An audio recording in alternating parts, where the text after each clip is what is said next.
हम शिवलिंग की उत्पत्ति की तुम्हें कथा सुनाते हैं, पावन कथा सुनाते हैं। शिवलिंग रूप में हो के प्रकट जब भोले आते हैं, हम कथा सुनाते हैं। हम शिवलिंग की उत्पत्ति की तुम्हें कथा सुनाते हैं, पावन कथा सुनाते हैं। शिवलिंग रूप में हो के प्रकट जब भोले आते हैं, हम कथा सुनाते हैं। जब शिवलिंग रूप बनाया कोई आदि अंत ना पाया। जब शिवलिंग रूप बनाया कोई आदि अंत ना पाया। प्रिय भक्तजनों, आज हम आपको भगवान भोलेनाथ के शिवलिंग रूप में प्रकट होने की कथा सुनाएंगे। प्रिय भक्तों, भगवान शिव को भक्त शिव शंकर, नटराज, उमापति आदि अनेकों ही नाम से पुकारते हैं। सनातन धर्म में भगवान शिव की मूर्ति व शिवलिंग दोनों की पूजा का विधान है। जो भक्त भगवान शिव की सच्ची श्रद्धा से पूजा अर्चना करते हैं, उनकी हर मनोकामना पूर्ण होती है। धार्मिक शास्त्रों में शिवलिंग का बड़ा ही महत्व बताया गया है और शिवलिंग को ब्रह्मांड का प्रतीक माना जाता है। तो आइए भक्तों, सुनते हैं शिवलिंग उत्पत्ति की ये परम कल्याणकारी पावन कथा।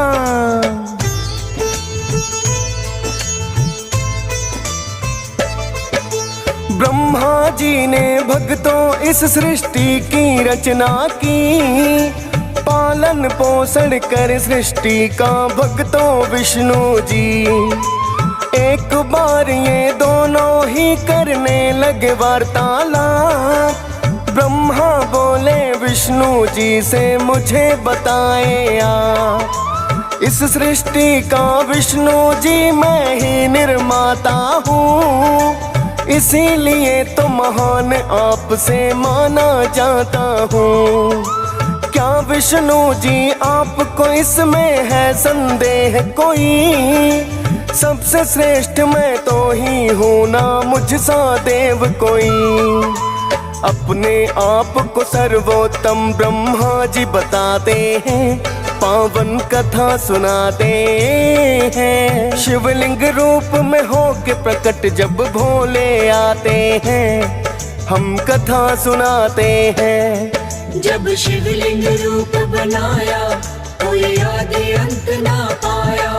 जब शिवलिंग रूप बनाया कोई आदि अंत ना पाया। प्रिय भक्तजनों, जब ब्रह्मा जी ने स्वयं को श्रेष्ठ बताया तो विष्णु जी उनसे कहने लगे कि हे ब्रह्मा जी, निश्चित रूप से इस सृष्टि के रचयिता आप ही हो, किंतु इस सृष्टि का पालन पोषण मैं करता हूँ, अतः आपसे श्रेष्ठ मैं ही हूँ। तो ब्रह्मा जी ने तर्क दिया कि हे विष्णु जी, यदि मैं सृष्टि की रचना ही ना करता तो आप किसका पालन पोषण करते? इस सृष्टि में चारों प्रकार के प्राणियों अर्थात अंडज, जेरज, श्वेतज और उद्भिज का निर्माण मैंने किया। आप व्यर्थ ही स्वयं को श्रेष्ठ बता रहे हैं।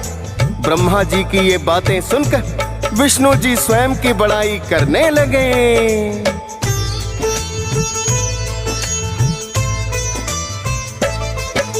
माना सभी प्राणियों को किया आपने है उत्पन्न, किंतु मेरे बिना संभव न होगा इनका जीवन। मेरी कृपा से सब प्राणियों का जीवन यापन है।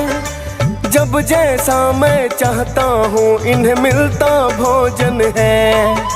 जो न कृपा हुई मेरी ब्रह्मा जी इन जीवों पर, भोजन पानी बिना नहीं रह सकता कोई दिन भर। तुम निर्माता हो तो मैं भी पालन करता हूँ, तभी तो तुमसे श्रेष्ठ मैं खुद को घोषित करता हूँ।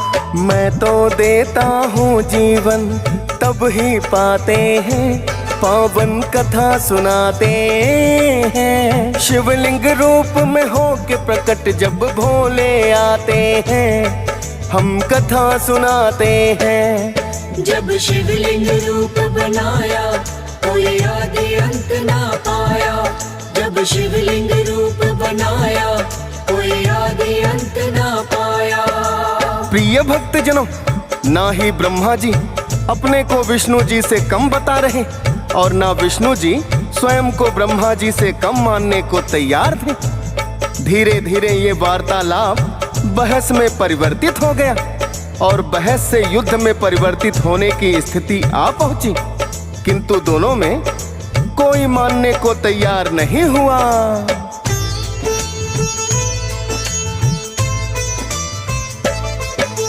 खुद को प्रमाणित करना चाहते हैं दोनों ही महान, किंतु निकला नहीं अभी तक कोई भी समाधान। वार्तालाप से शुरू हुआ अब बढ़ने लगा विवाद। एक दूजे की मर्यादा भी नहीं रही उन्हें याद। इतना जानकर भोलेनाथ को भी चिंता हुई है। लगे सोचने वाद विवाद ये बढ़ना सही नहीं है। भोलेनाथ ने चमत्कार फिर ऐसा कर दिया है। दिव्य अग्नि स्तंभ उन्होंने प्रकट वहां कर दी है। ब्रह्मा और विष्णु जिसे देखते ही रह जाते हैं, पावन कथा सुनाते हैं। शिवलिंग रूप में होके प्रकट जब भोले आते हैं, हम कथा सुनाते हैं। जब शिवलिंग रूप बनाया कोई आदि अंत ना पाया। जब शिवलिंग रूप बनाया कोई आदि अंत ना पाया। प्रिय भक्तजनों, स्वयं को श्रेष्ठ प्रमाणित करने हेतु ब्रह्मा और विष्णु दोनों ही ये भूल गए कि इस सृष्टि में आदिदेव महादेव भी है। दोनों देव का वाद विवाद बढ़ता देखकर भगवान भोलेनाथ भी चिंतित हुए और उन्होंने एक चमत्कारी दिव्य अग्नि स्तंभ उत्पन्न की, जिसका एक छोर पृथ्वी में धंसा हुआ था और दूसरा आकाश की ओर था। इस दिव्य स्तंभ से एक अलौकिक प्रकाश निकल रहा था तथा इसका आदि अंत कुछ भी नजर नहीं आ रहा था। तभी आकाशवाणी हुई कि जो इस दिव्य स्तंभ के अंतिम छोर तक पहले पहुंचेगा वही श्रेष्ठ माना जाएगा।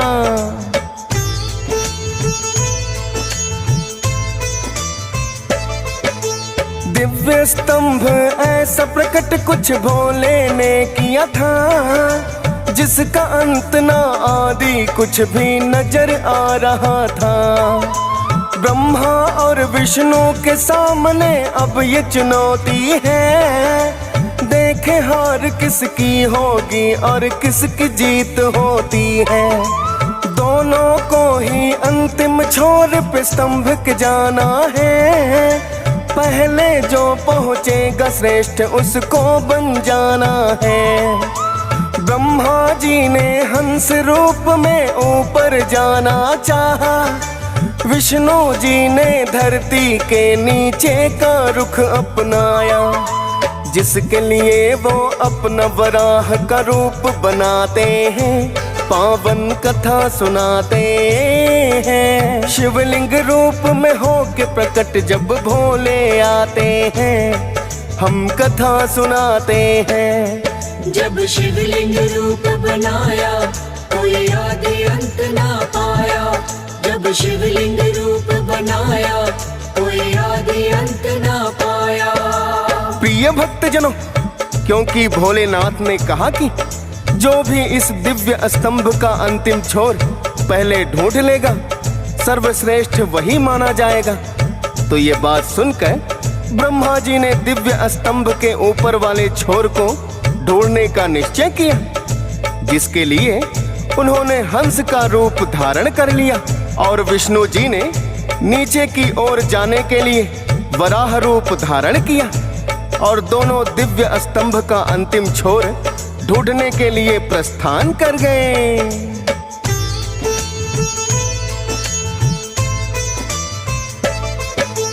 विष्णु जी ने वराह रूप का लिया था जो अवतार, ढूंढते ढूंढते अंतिम छोर को आखिर गए हैं हार। अंतिम छोर पे स्तंभ के किंतु पहुंच नहीं पाए, और हार कर विष्णु जी तो लौट चले आए। किंतु लिया था ब्रह्मा जी ने हंस का जो अवतार, उड़ते उड़ते ब्रह्मा जी भी अब तो लिए हैं हार।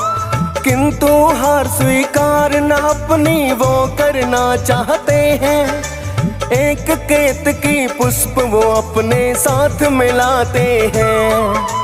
अंतिम छोर पे मिला मुझे आकर वो बताते हैं, पावन कथा सुनाते हैं। शिवलिंग रूप में होके प्रकट जब भोले आते हैं, हम कथा सुनाते हैं। जब शिवलिंग रूप बनाया कोई आदि अंत ना पाया, जब शिवलिंग रूप बनाया कोई आदि अंत ना पाया। प्रिय भक्त जनों, उस दिव्य स्तंभ का ना ही आदि था और ना ही अंत। ब्रह्मा जी और विष्णु जी को मिलता किस प्रकार? दोनों ने भरपूर चेष्टा की। अंत में विष्णु जी ने अपनी हार स्वीकार करते हुए कहा कि मैं अंतिम छोर तक नहीं पहुंच पाया, किंतु ब्रह्मा जी ने छल से काम लिया। वो एक केतकी के पुष्प को लेकर आए और उसे मिथ्या ही अपना गवाह बना लिया, तथा भोलेनाथ को बताया कि ये केतकी पुष्प मुझे दिव्य स्तंभ के अंतिम छोर पर मिला है।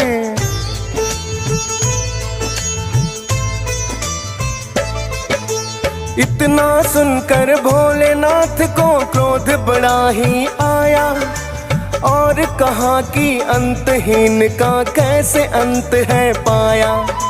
जो ये स्तंभ है लिंग रूप में मेरा ही स्वरूप, स्वयं को श्रेष्ठ बताते हो और बोल दिया है झूठ।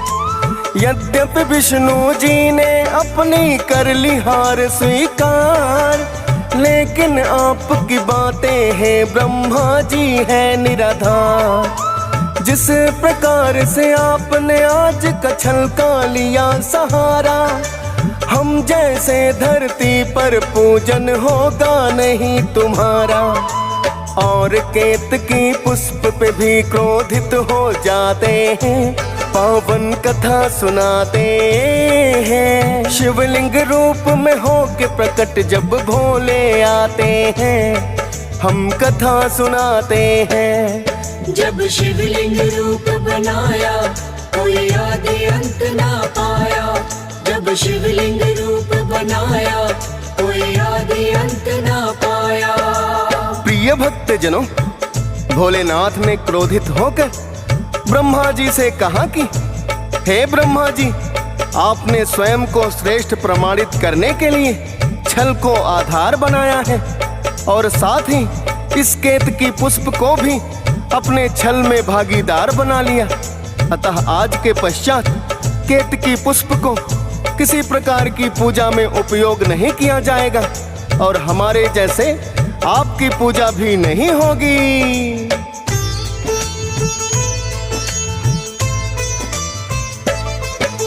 भोलेनाथ का श्राप तो है इस बात का ही प्रमाण, ब्रह्मा जी के मंदिरों का क्यों होता नहीं निर्माण। केतकी पुष्प नहीं हो इनकी पूजा में उपयोग, भोलेनाथ का श्राप है ये कोई और नहीं संयोग। अंतहीन वही होता जिसका ना होता कोई छोर, आदि देव महादेव है भक्तों दूजा ना कोई और। भोलेनाथ ने ब्रह्मा जी को समझाना चाहा है, इसीलिए तो उन्होंने शिवलिंग रूप बनाया है। छल करके अब तो ब्रह्मा जी भी पछताते हैं, पावन कथा सुनाते हैं। शिवलिंग रूप में होके प्रकट जब भोले आते हैं, हम कथा सुनाते हैं। जब शिवलिंग रूप बनाया कोई आदि अंत ना पाया। जब शिवलिंग रूप बनाया कोई आदि अंत ना पाया। प्रिय भक्तजनों, स्वयं भगवान शिव ने मिथ्या साक्ष्य देने अर्थात झूठी गवाही देने के पश्चात दंडित किया कि हे केतकी पुष्प, आज के पश्चात तू मेरी किसी प्रकार की पूजा में उपयोग नहीं होगा। और भोलेनाथ के श्राप के कारण ही ब्रह्मा जी का केवल एक मंदिर पुष्कर में स्थित है। प्रिय भक्तों, इस कथा से हमें एक बड़ी उत्तम शिक्षा भी मिलती है कि स्वयं को श्रेष्ठ साबित करने के लिए कभी मिथ्या का सहारा नहीं लेना चाहिए।